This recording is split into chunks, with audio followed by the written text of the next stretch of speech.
Well, welcome everybody to another episode of Masks Off. I'm Kim Gross, and today I have a guest with me, and her name is Robyn Eyre-Long.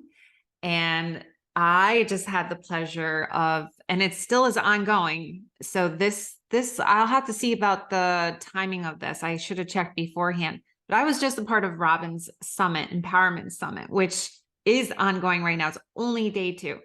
And yeah, if the timing of it doesn't coordinate, Yes. I will let you know that she's considering another summit at the end of the year. So certainly, either way, I encourage you to go and look for Robyn and look her up. And I was so honored to be a part of the summit, and it's just amazing. So anyway, let me start with the quote as I normally do. And the quote is, "We cannot assist others in healing higher than the level we have healed ourselves." And is this your quote, or is this someone else that you often hear it? Is this you?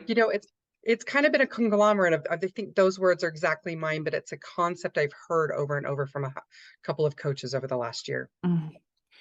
It's so profound. And it's, for me, in my own experience, so true. So why don't we just jump in and start there? Because I think it's so important to really deconstruct that and take that apart, right? Yeah, I've often definitely. heard people say, like, you'll hear people say all the time that you can't love another if you don't love yourself, or you can only love another as much as you love yourself. And I was always like, I don't know. I don't know if that's true, because I really love my kids. I love my kids, but I knew I didn't love myself. But this, though, this quote does resonate. So I'm going to just say it one more time, and then we can see what your thoughts are on it. We cannot assist others in healing higher than the level we have healed ourselves. Right. Okay, so what does that mean to you? And then let's do that, because I just asked you that, and then I'll have you introduce yourself. Perfect. So I think a lot of it is as I've stepped into my healing abilities and gone through my healing journey, I've noticed that it comes in waves. And what I'm working on and healing within myself, then I attract those types of clients to work on that. And then when those clients kind of settle down, I'm like, why am I, what's the stoppage? What's the pause? And I've realized that that's my sign to go back in a cocoon and do some more healing and do to that next level. And then those clients are ready to come in. And so whether it's a healing journey on our own with our family and or we are practitioners that help, we do have to continue our own healing journey. It's never ending, because I've always said, if you're done healing, we poof. And we poof and we go into the next life. And we're not done poofing because there's so much, we're not done learning, or we would have poofed already. So it's a constant journey. And I think sometimes as healers and practitioners, it's like, nope, I learned it all. This is what I do. This is what I offer. It's only going to last for so long. We need to morph and continue to grow as the energy shift and as we're doing our own healing journey to continue that for ourselves and for our clients. Mm. I love that. And you know who says that all the time too is Tara Brach. She always says that in the healing just never ends. You just keep up leveling and evolving. Yes, And like, to me, that's like, yeah, I love that. I want to evolve. I want to be the best, highest version of myself. So that's the silver lining to that. it is. So go ahead. Were you going to say I would something? say it's true because our healing is not linear. And I know we've all seen those cycles of the same person or the same pattern. But what we need to realize is if you look at like that Fibonacci sequence, that cylinder look, we're spiraling, but we're spiraling up. So we have a higher perspective to do deeper healing every time that pattern comes around until it's time for that pattern or that repetitive belief to finally be healed. So because we're at that level of like, now I finally get it. And Mm. honestly, this has been the last year has been, I finally get it on a lot of levels. And so these perspectives are so big, but it doesn't mean I'm done. It just means I'm ready for the next level. Oh my God, 100%. Okay, so you did talk about healing. You keep using the word healing, and I know I that do. that's part of your background. So before we get into talking about the masks that we've worn and we continue to wear and how to show up for our kids, just tell us a little bit about yourself and who you are and your background. Perfect. Thank you. And I'm so excited to be here with you today. It's been great to reconnect with you. So thank you. You're welcome. I, at this moment in time, I'm a single mom of two amazing kids. I've been a single mom for 14 years. I'm pretty much raised here in Utah. So a lot of, excuse me, a lot of religion I was raised Mm. in. And as I've grown, that religion was good for me. That Yes. religion was good for who I was as a child. And as I was raised, we grab onto those things that feel safe. Mm. And when I went through that huge change of getting divorced, because no one ever wants to get divorced, my parents divorced, my grandparents divorced, I was going to stop divorce in our family. And it wasn't until years later when I stepped into my own healing journey, it wasn't divorce I was stopping, it was codependency that needed to be Mm. healed. So there was the mask of codependency. There was the mask of I had to speak a different way and or speak a certain way and act a certain way, not just in the religion, but I married into a Marine. I married into the military, and they hand you a book. They hand you a book of how to be a military wife. And No way. I mean, they did back in the 90s. I don't know if they do anymore. But it was like I had to conform, and my kids Mm. had to conform. And when I decided to make that huge life decision, I had to realize it wasn't just for me, it was for my kids as well. Mm. And I can go back and look, and literally within days of making that decision, I was brighter, I was lighter, my kids were brighter, my kids were lighter. And as I went through my own healing journey, understanding who I was, taking off the mask of the religion, the mask of being the military wife, the mask of being the mom, the mask of everything I was taught, which was not wrong. Our parents teach us what they Mm. know and Right. what's been passed down for generations to generations. But we're coming into this age, and I think we're seeing it a lot with the younger generations, that we just know what resonates and what doesn't. And it's time to finally let go of those patterns and those beliefs that don't resonate. And so as I've gone through that and broken mine, I've had people come to me going, how did you learn that? What did you learn? How have you broken through those? And so that's when I stepped into becoming a Reiki master and Mm. learning about crystal healings, because I was like, oh my gosh, I was taught about the elementals and crystals when I was really little and then forgot all about it. And it all came back, and my gifts just blossomed in the last 6 or 7 years. And I was like, it isn't something I can keep. I have to give. Mm. And so I started a healing practice and did that for a couple of years. We all start at home because that's where we start doing Reiki and different things and being attuned to that energy. And then I stepped out into a brick and mortar. And then 3 years ago, I created a healing studio here in West Jordan, Utah.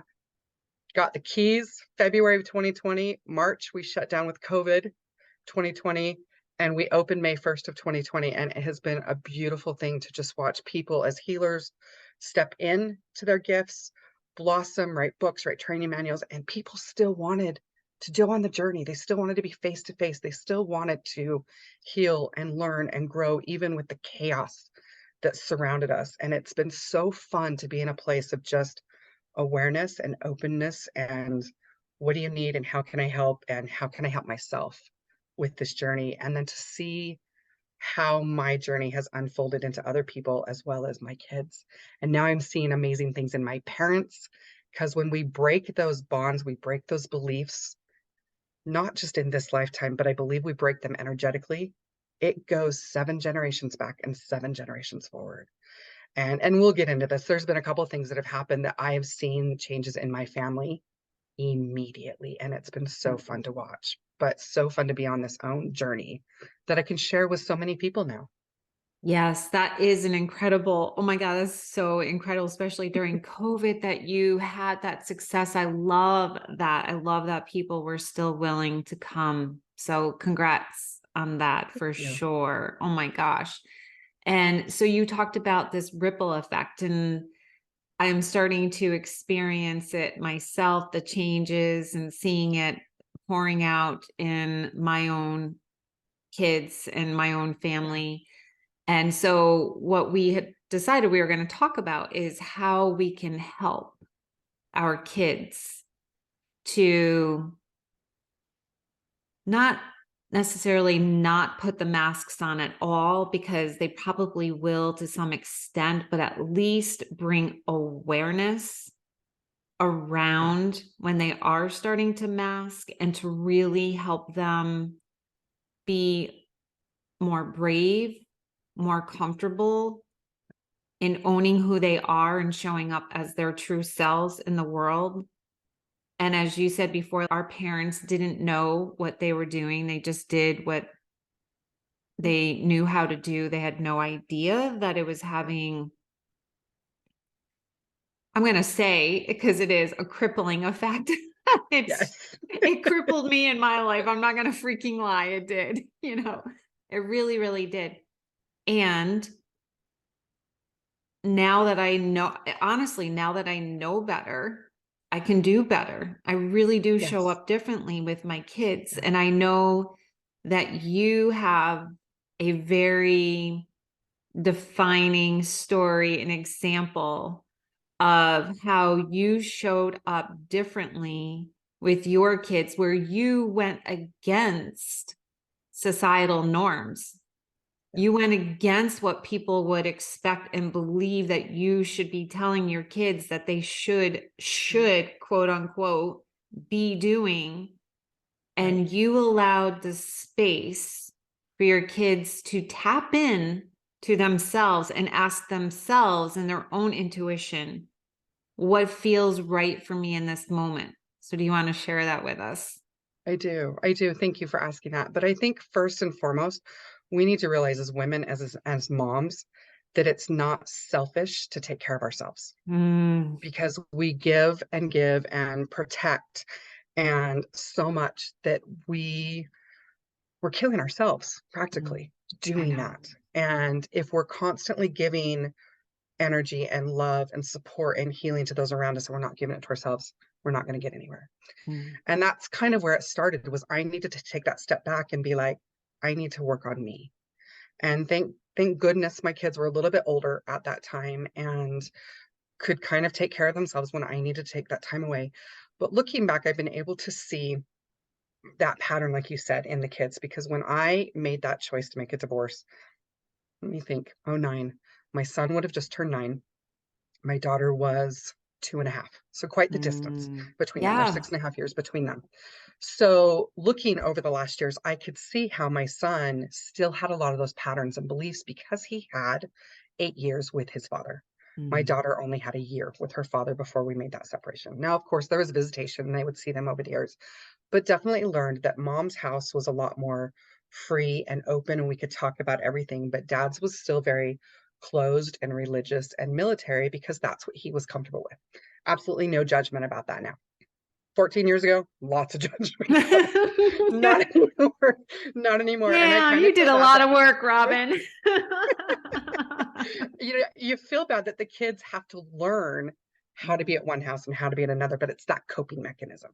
mm, They learn to do that. And so the kids and actually we started making games out of it. It was like, okay, time for transition. What do we need to do? And when my son got a little bit older, it was like, okay, you're going to a very religious square house. Get all the swear words out. You've got 30 seconds. Get them all out. And it would just put him in this energy to be like, okay, I can do this for 48 hours, oh my God, that's And so so cool. What a cool and to mom. do that. But there was still a lot of turmoil. There was still a lot of Mm, turmoil. And our father and I did not speak. There was a lot of anger. There was a lot of hate and discontent between us in those first couple of years, especially during the divorce. And as my kids got older and it cost more. My son was a mm, hockey player and house rec is great. Travel and competitive, we're talking 8, 9 grand a year. And I was doing that on my own. So there was a lot of issues that we had. And when I stepped into this healing realm, I was like, I'm done with the anger. I'm done with the spite. I'm done with the words that cause conflict, not just between us as parents, but between the kids, but in my own heart and in my own mm, soul. I was tired of feeling that way. And I stepped into a couple of healing processes where I really got to flip that switch and or flip that belief pattern in what that relationship was, because he was always going to be the kids' dad. There was yeah. nothing I was going to do about that. We had to have some sort of copacetic relationship until the kids were old enough to handle it for themselves. And as I stepped into a couple healing, I remember one specific, and it's what I call contract space, or other people will call it the Akashic record. It's our Mm, wisdom, our hall of knowledge in the energetic realm. And one of the very first times I stepped in there, it was, I'm ready to be me as a whole being, whatever that looks like. And is there anyone that doesn't want me to be happy? And of course, on a soul level, he came through. mm, And it was still so very clear in my mind. Some are so vivid. And he let me have it. But then I watched him go through the light. I watched him go, I've said my piece and I can go. And I never gave it a second thought. mm. 90 days later, after that event, he got sick. And it took him a couple months to understand what was happening. It was when he called us and told us that he was diagnosed with ALS, with Lou Gehrig's disease, Mm, which is a very crippling. If people don't know what it is, it's kind of the reverse of dementia. Mentally, you're okay, but physically, your body starts to just shut down. And people who have it get very angry and kind of abusive because they get stuck in their body. It's a way to react. And with some of the healing modalities I work with, I look at the emotional components of diseases. And the emotional component of ALS is anger and PTSD. And that's mm. why, if you look, a lot of new ALS cases are military, because these guys just don't know how to process their anger and their PTSD. No fault to them. I mean, look what they've been through in the last 20, 30, 40, 50 years in the military. Right. And so I kind of understood what he was going through. But we watched this process of how he really pushed the kids away because he didn't want them to see who he was, which I Mm, understand. But it was also, how much longer are you going to see your kids? And at that time, we were in a good place, and we talked about me bringing the kids over so they could see him as he was going through this process. And we didn't know. Could have been months, could have been years. We had no idea. ALS is different for everybody. And we drove over 3 months after his diagnosis, and something had flipped in him. And because I was with the kids, he packed up and left the state and told the kids he never wanted to see them again. And that broke my heart. oh Broke my my heart. So goodness. this was 2020. So my Mm, son is 20. My daughter's 13, 14. Broke me. My kids are mm, like, whatever, because they didn't know how to really process it. And so I had some more healing to do and go through this process of how do I need to understand this? And a dear friend of mine gave me a book called The Little Soul and the Sun. It's from Neil Donald Walsh. He's the author of Conversations with God. And it's a children's story. And it's about this soul who's up in heaven, and everyone's happy, la di da. And this soul comes and says, God, I need to learn forgiveness. And he's like, but why? I need to learn something new.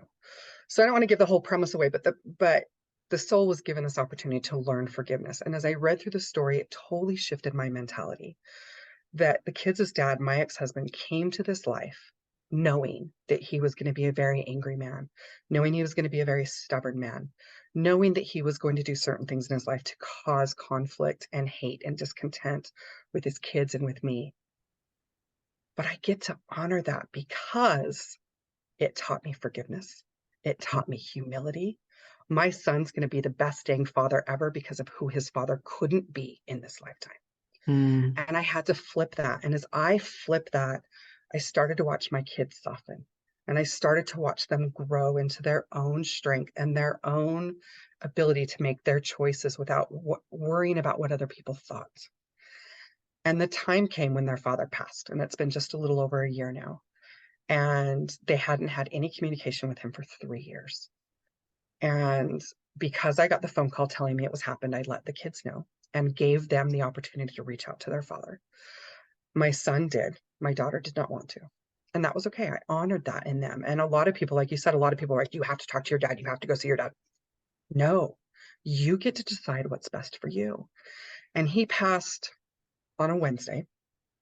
And later that weekend, my son got word that there was going to be a funeral and viewing the next week. So 10 days later, and I'm in Salt Lake, and it was in Colorado and southern Utah. So either way, we're talking anywhere from 7 to 12 hours of travel.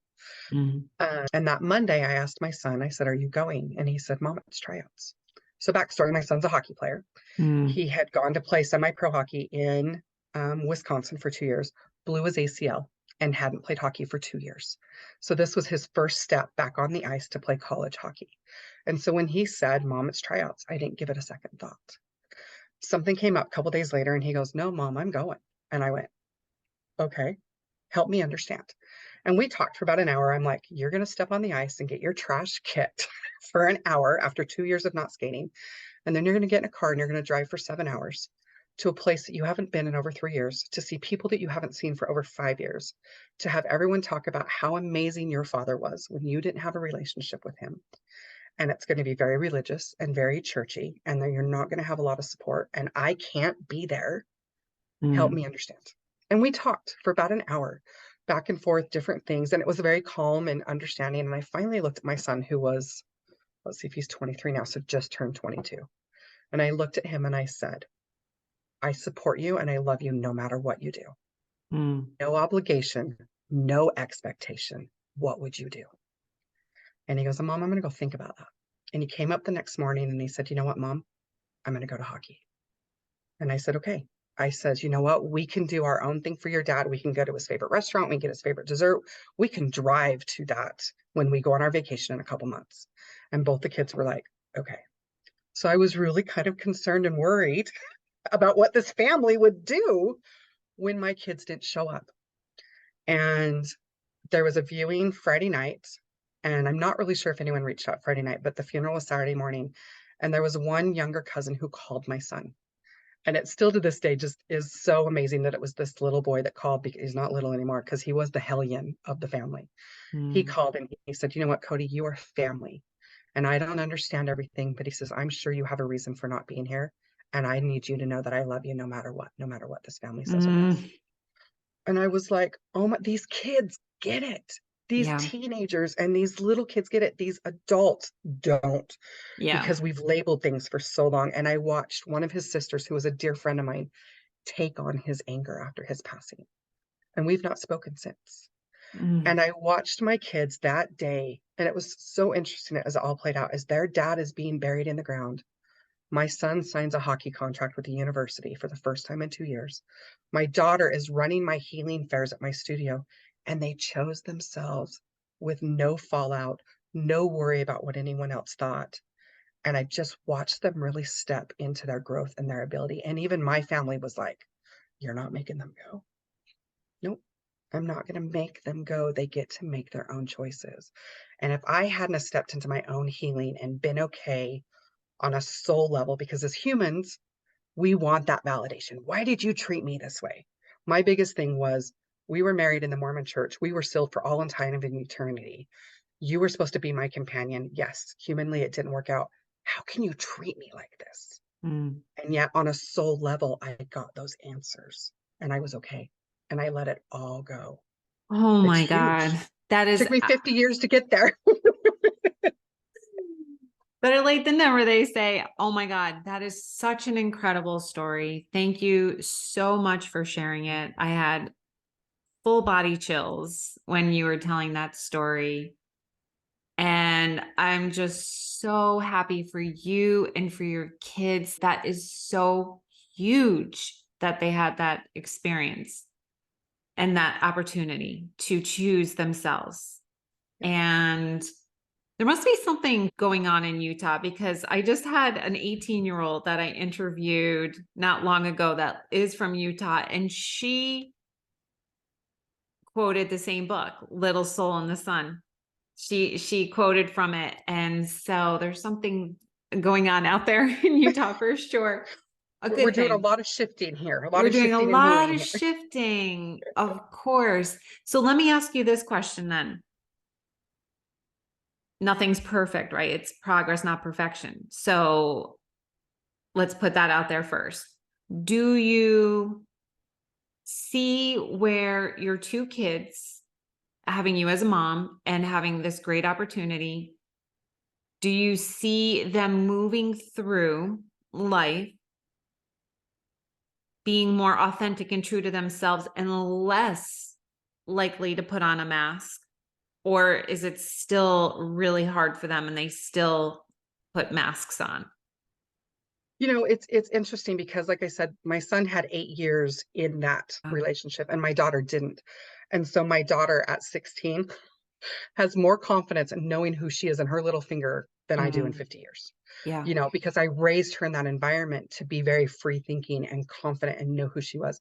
My son, on the other hand, I still see a little bit of the people pleasing and I've got to act a certain way. And so, one of the biggest things I've taught my kids, in fact, I think I got my son like a dog tag for graduation that said, everything is knowledge, good or bad. You learn what you want to take in and what you want to leave behind. And that's what I've Mm, really tried to premise with my family and with myself and with my clients, because every experience, there's no right or wrong, because we're going right. to learn from everything we go through. What we're going to learn is what we want to do again and what we don't want to do again. Mm, And there are still some core beliefs that are still so stuck. Like I watch my mother. My mother divorced my father when I was 13, 14, got remarried.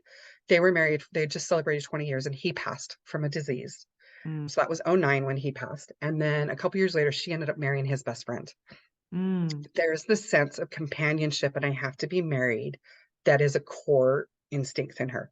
And so mhm, I've watched her over the years as I've been single. I mean, I've dated and had a couple partners here and there, but pretty much been single for 14 years. That as I've done my healing, she is now finding her voice and speaking. Will she get divorced? No, that's still a core mm, belief in her, and I love her for that.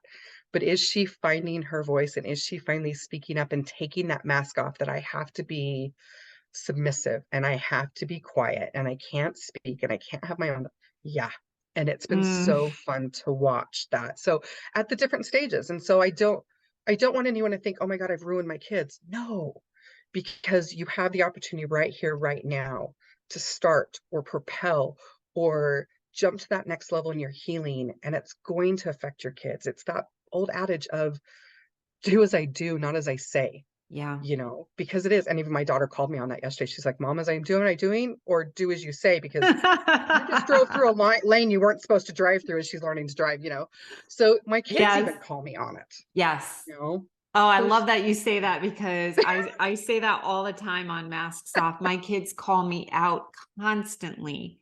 They yeah, call me out, since I started Masks Off 3 years ago. They will tell me, "Mom, you have your mask on or off?" Like, "Are you putting a mask on? Take your mask off, Mom." And that's their way of saying, yeah, like, own it. And I love that they do. Like, in the moment, sure, does it sting? Like, oh my God, my two children just, like, are calling me out. yes, And yeah, for a second it stings, but at the end of the day, I welcome it because I want that opportunity to go inward, look at my pattern, look at the way that I'm showing up that is unconscious, that is not serving me.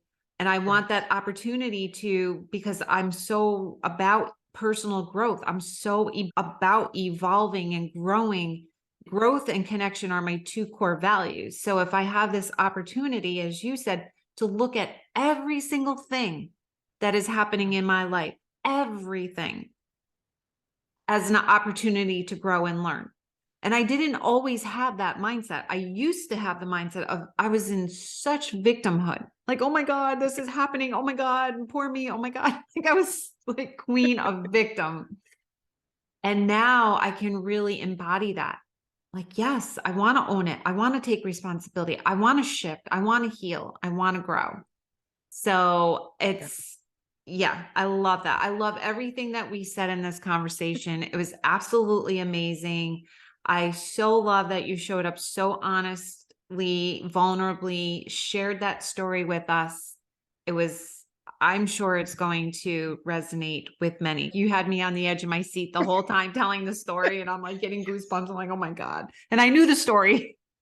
Right. And it still had that impact. So thank you so much for sharing and for being on today. So tell us, where can people find you? They want to find you. Definitely. So yeah, so I am in West Jordan, Utah, a suburb of Salt Lake.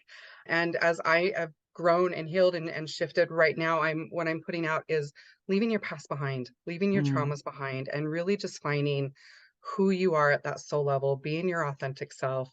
Like you said, leave those masks behind, leave those old perceptions behind, see new perceptions, see new growth. And so my business is actually called Clear Healings in West mm, Jordan. And I'm within the studio. The studio is Celine Healing Studio, where I have what do I have now? 10 different practitioners that mm, work out of there. And we offer all different ranges of healing modalities from sound to massage to hypnosis to one-on-ones to classes. I think there's a new moon ceremony this weekend. There's a drum ceremony this weekend. So if you're in town and called to that at Celine Healing Studio, if you're called to do work with me, I have clients all over the world. Mm. Zoom is amazing, as we now know.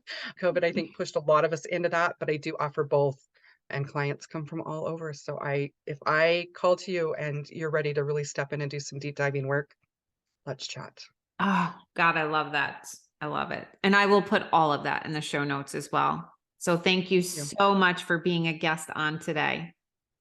I'm so Oh, glad I we loved it. connected. Yes, me too. And I was trying to remember how it was when the summit all came into play, which, like you said, based on when this gets Yeah. published, the summit started yesterday. So July 10th through July 22nd. You can go Yes. to my pages, Claire This Hanley, you is can actually find it. going to air July 27th. So Okay, so we'll be after. yeah. Yeah. But yes, I feel like I'm doing another one of these. But if any of that calls to you, let's connect. And yeah, that's what I was saying. I don't remember when I decided to do this summit, when I tweaked a few things and made it about the messages and about the people. I had all 14 referrals within a couple days, and you were a referral, and I can't remember from who, maybe from Deb. It was Deb. Was it Deb Blum? Yeah, Yeah. it was Deb. And it's just been amazing to watch this unfold. So when you step in your authenticity and you're aligned, life just flows, and just let it flow, people. Life is so amazing. Oh my goodness. I love that. Thank you for ending us on that note. So beautiful. It was awesome. Thank you so much. Oh my goodness. Thanks, Kim. Okay, everybody. Thank you so much for tuning in to another episode of Masks Off. I'm Kim Gross, and I will see you next time.